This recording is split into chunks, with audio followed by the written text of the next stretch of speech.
안녕하세요. 일신사입니다. 저희 채널에는 신박한 사연들이 많이 있으니 많은 분들의 구독 부탁드립니다. 이번 사연은 신랑에게 계속 돈을 요구하는 시아버지에게 신랑과 함께 사이다를 날리고 인연을 끊었다는 분의 사연인데요. 함께 보시겠습니다. 안녕하세요. 30대 후반 결혼한 지 3년 된 여자입니다. 아들 하나 있고 맞벌이 하며 살고 있습니다. 신랑과 저 둘 다 대기업에 다니고 있어서 경제적인 면에서는 비교적 풍족하게 살고 있습니다. 평생 문제를 일으키며 살아온 시아버지와 인연을 끊고 살았는데 2년 만에 시아버지에게 연락이 왔습니다. 저에게 연락이 오더군요. 제가 시아버지에게 응대한 것이 잘못인지 여러분들께서 봐주셨으면 해서 이렇게 글을 보냅니다. 신랑이 아버지와 연을 끊은 이유는 여러 가지가 있지만 결정적으로 경제적인 문제 때문이었습니다. 신랑이 어렸을 때 시아버지는 일을 하다 말다 했다고 합니다. 일을 하는 기간에는 돈 번다고 돈을 펑펑 써서 오히려 빚을 지기 일쑤였답니다. 시부모님이 결혼하고 신혼 때부터 시아버지의 그런 모습을 본 시어머니는 중학교 졸업하고 결혼 전까지 다니던 공장을 다시 다니기 시작하셨답니다. 일을 하다 말다 하며 집에 있는 날이 더 많았던 시아버지는 시어머니 속도 많이 썩이시고 바람도 피우시고 사연이 참 많았다고 하네요. 신랑은 어려서부터 돈 때문에 고생을 많이 했다고 해요. 공부도 하고 싶은 공부를 한 것이 아니라 돈이 되는 쪽으로 공부를 했다고 합니다. 제멋대로 사는 시아버지로 인해 고생하시는 어머니를 보면서 초등학생 시절부터 포기하고 인내하는 버릇이 생겨버렸답니다. 처음에 신랑이 진중하고 속이 깊은 사람이라는 생각이 들었었는데 이런 환경에서 자란 것 때문이라는 사실에 제가 마음이 많이 아팠습니다. 부모님의 사랑을 받으며 하고 싶은 대로 하며 자라왔기 때문에 신랑에게 성질도 부리고 했는데 신랑은 늘 말없이 참아주고 있었습니다. 신랑이 그렇게 저와 마찰이 있을 때 참고 그랬던 것이 자라온 환경 때문이라는 사실을 알게 되고 신랑에게 많이 미안했습니다. 신랑과 연애 중에 결혼에 대한 얘기가 오가기 시작하던 때에 시어머니께서 돌아가셨습니다. 시어머니는 돌아가실 때까지 오랜 투병 생활을 하셨기 때문에 신랑이 직장 생활을 하며 모았던 돈은 병원비와 가족의 생활비로 모두 썼다고 합니다. 그래서 모아놓은 돈이 별로 없다고 자기와 연애는 여기까지만 하고 이제 정상적인 집에서 자란 사람 만나라고 하면서 헤어지자고 하는 것을 제가 꽉 붙잡아 결혼을 하게 되었습니다. 아주버님이 있는데 아주버님은 30대 중반까지 공무원 준비를 하다가 안 되고 인생을 되는 대로 살고 있는 사람입니다. 시어머니가 돌아가시기 얼마 전에 중견기업을 다니고 있던 신랑은 대기업으로 이직이 되었습니다. 세후 실수령액이 4천 정도 되었는데 한 달에 100만 원 정도를 집에 주었다고 합니다. 이것이 저와 결혼한 후에도 이어졌어요.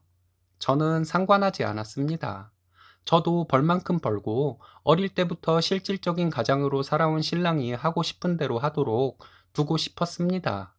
신랑이 자기 집에 돈을 주고 당당한 태도였다면 아마 저는 신랑과 싸워서라도 못하게 했을 거예요. 애초에 신랑과 결혼할 생각을 하지도 않았을 것이고요. 하지만 시댁에 돈 들어가는 것에 대해 저에게 많이 미안해하고 눈치를 보는 신랑에게 나는 신경 안 쓰니까 기죽지 말고 당당하라고 말했습니다. 저희가 결혼하기 전에 시아버지는 신랑에게 좋은 사업 아이템이 있다고 하며 도움을 요청해서 저희가 결혼해서 몇 달 되었을 때까지 신랑은 시아버지에게 2천만 원이 넘는 돈을 주었다고 해요. 그런데 그 사업이라는 것이 술집 접대부 연관 사업이라는 것을 알고 신랑은 난리를 치며 시댁에 돈을 앞으로 한 푼도 줄 수 없다고 했습니다.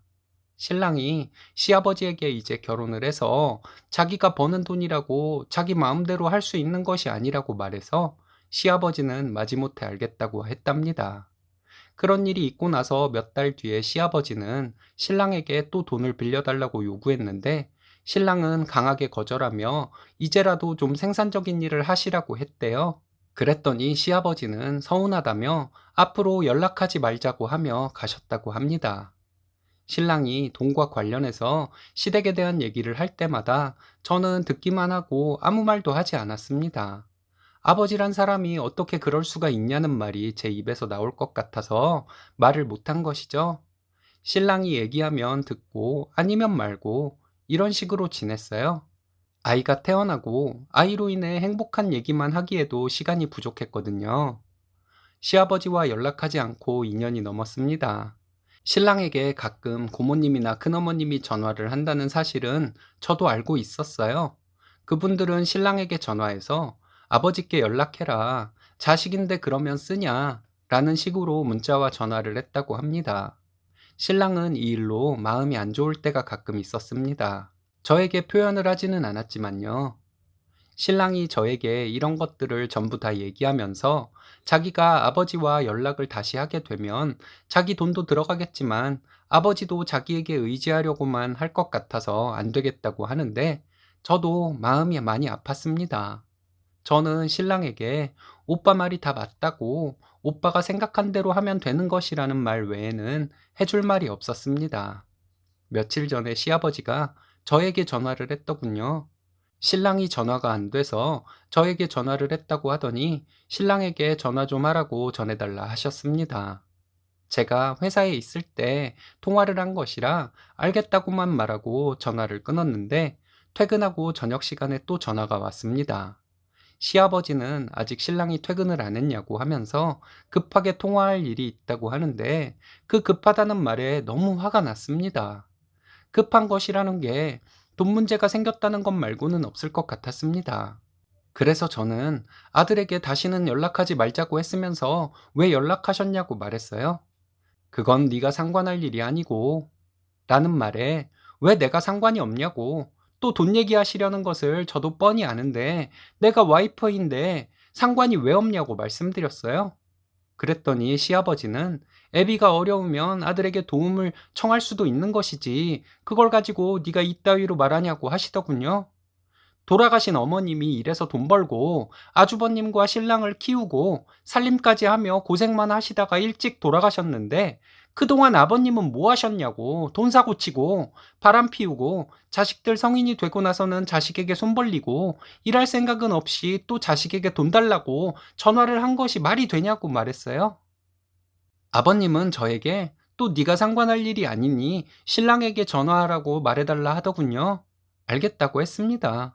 뻔히 신랑에게 목돈 달라고 하실 테니 신랑에게 절대 아버님의 그런 요구는 들어주지 말고 안부만 묻고 전화 끊으라고 교육 단단히 시킨 다음 전화드리라고 하겠다 했습니다.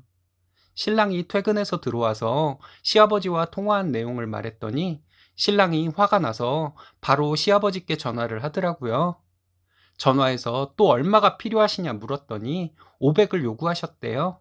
신랑은 이젠 정말 지겹다고 하더니 딸린 식구가 있는 것도 아니면서 형이랑 둘이 벌면 저축도 하고 살 수 있을 텐데 왜 돈이 필요한지 모르겠다고 소리를 질렀습니다. 그리고 다시는 연락하지 말라고 고모와 큰엄마 시켜서 전화하는 것도 하지 마시라고 나는 할 만큼 했으니 나중에 아프셔도 형에게 의지하시라고 말하고 전화를 끊었습니다.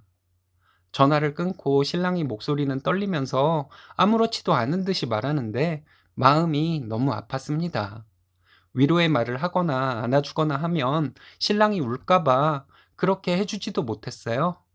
며칠 지나니 신랑이 가엾기도 하고 시아버지에게 제가 너무 오버해서 말한 것이 아닌가 마음에 걸리기도 하네요.